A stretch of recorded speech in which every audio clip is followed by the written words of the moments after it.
सजाद बाबू जरगढ़ गढ़वा।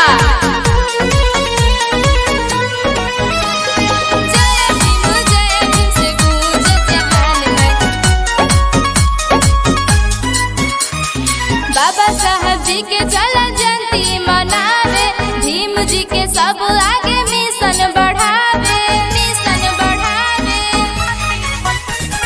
बाबा साहब जी के चला जयंती मनावे, भीम जी के सब आगे मिशन बढ़ावे।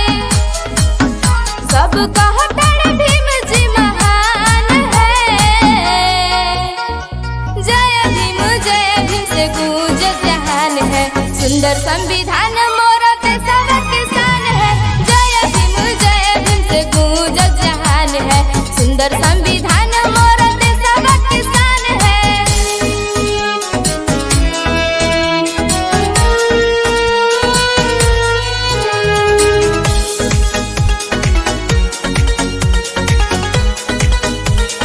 जय भीम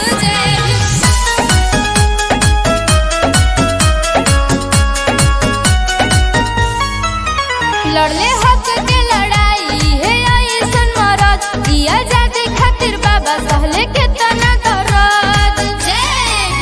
लड़ले हक के लड़ाई है ऐसन मरद, दिया जाति खातिर बाबा सहले के तना दर्द।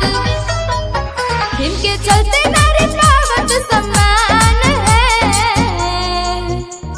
जय भीम से गूंज जहान है। सुंदर संविधान मोरा देशवा के शान है, जय भीम से गूंज जहान है। सुंदर संविधान मोरा देशवा के शान है।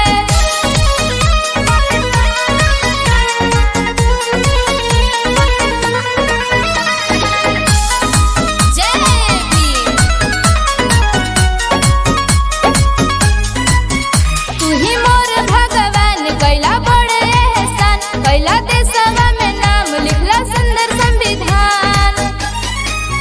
तू ही मोर भगवान कैला बड़े एहसान, कैला देशवा में नाम लिखला सुंदर संविधान।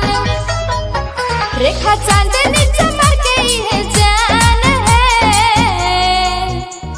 जय भीम से गूंज जहान है।